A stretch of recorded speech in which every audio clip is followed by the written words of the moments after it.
ఇంత beautiful places ఎక్కడని చూస్తున్నారా? Hey guys, welcome back to Mahesh vlogs 666. ఇంక మార్నింగ్ 5 అంతా లేసి నీట్గా రెడీ చేసి నేను మా ఫ్రెండ్ కలిసి అమ్మ ఆపం తినేదానికి వచ్చేసాం. ఇక్కడైతే పర్వాలేదు అని చెప్పుకునేదానికైతే ఏం లేదు, కానీ రేట్లు అయితే బీభత్సంగా ఉన్నాయి.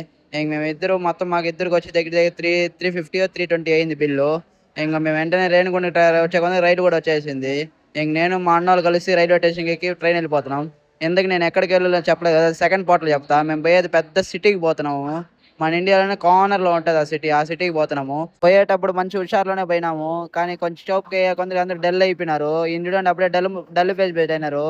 బోర్ కొట్టేసింది అందరికి. ఇంకా తెచ్చుకున్న ఫ్రూట్స్ అందరూ ఖాళీ చేసి పరేసినాము. ఇంకా స్టార్ట్ అయింది అసలైన నేచరు.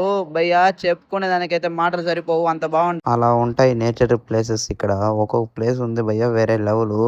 మాకు ట్రైన్ ఏమని తిప్పేస్తాడు కానీ పక్కి వేరే వేరే ప్లేసులు దొరికినాయి మాకు అందరికి. మాకు ట్రైన్ ఫుడ్ సెట్ కాదు, అందువల్ల ఇంటికాడ నుంచి మేము తెచ్చుకునేసాం. ఎంతమందికి ట్రైన్ ఫుడ్ సెట్ కాదు మర్చిపోకుండా కామెంట్ చేయండి. ఏసీలో కూర్చొని కూర్చొని బోర్ కొడుతుంది, ఇంక బయట వచ్చి కూర్చున్నా. ఒక్కొక్క ప్లేస్ ఉంది భయ్య, మైండ్ బ్లోయింగ్ అంతే. చూసుకుంటా వెళ్ళిపోయినాం అంతే. టైం అట్లే గడిచిపోయింది సీరియస్ గా. ఇప్పుడే తెలిసిన విషయం ఏమంటే మేము పోయే ప్లేస్కి ఇంకా వానలు ఎక్కువ పడుతున్నాయంట. అక్కడ ఏం జరిగిపోతుంది ఏం అర్థం కాని అంటుంది మాకు. ఇక్కడ ఒక 1 అవర్ ఆపేస్తాడు, అందువల్ల ఇంక బయటకు వచ్చి కొంచెం కూర్చున్నాము. ఇంకేం అర్థం కాలేదు ఎవరికి కానీ. ఇంకొంచెం పోయినాక మళ్ళీ స్విగ్గీలో ఆర్డర్ పెట్టుకున్నాము. పిజ్జా ఆర్డర్ పెట్టుకొని ఇంకా అదన్నా ట్రై చేద్దాము అంటే ఆ పిజ్జా కూడా అలాగే ఉంది, ఏం టేస్ట్ లేదు ఏమీ లేదు. సప్పగా ఉంది పిజ్జానే. నేను లోపల కూర్చో ఉన్నాను, బయటకు వచ్చి చూస్తే కొండలో నుంచి నీళ్ళు వస్తున్నాయి. ఏందిరా ఎక్కడి నుంచి వస్తున్నాయి అర్థం కానంటుంది. తీరా చూస్తే వానలు ఇక్కడ తుక్కు తుక్కుగా పడిపోయినాయి. ఎట్లా అంటే ఇండ్లే కొట్టుకొని పోయేలాగా పడిపోయినాయి వానలు. అంత దీంట్లో పడినాయి వానలు ఇక్కడంతా.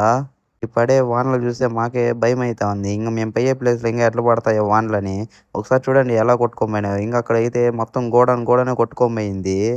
ఈయనైతే ఈ వానలో కూడా చేపలు పడుతున్నాడు అటు నుంచో. ఈయన దేవుడు కానీ ఈ వానలో కూడా చేపలు పట్టాయి నేను. ఆల్మోస్ట్ తెలిసిపోయింటది నేను ఎక్కడికి వెళ్తున్నాను. ఒకవేళ తెలిసిపోయింటే మాత్రం మర్చిపోకుండా కామెంట్ చేయండి. నేను ఎక్కడికి వెళ్తున్న పార్ట్ 2లో నేను రివీల్ చేస్తాను. Mahesh vlogs follow and subscribe. Okay bye.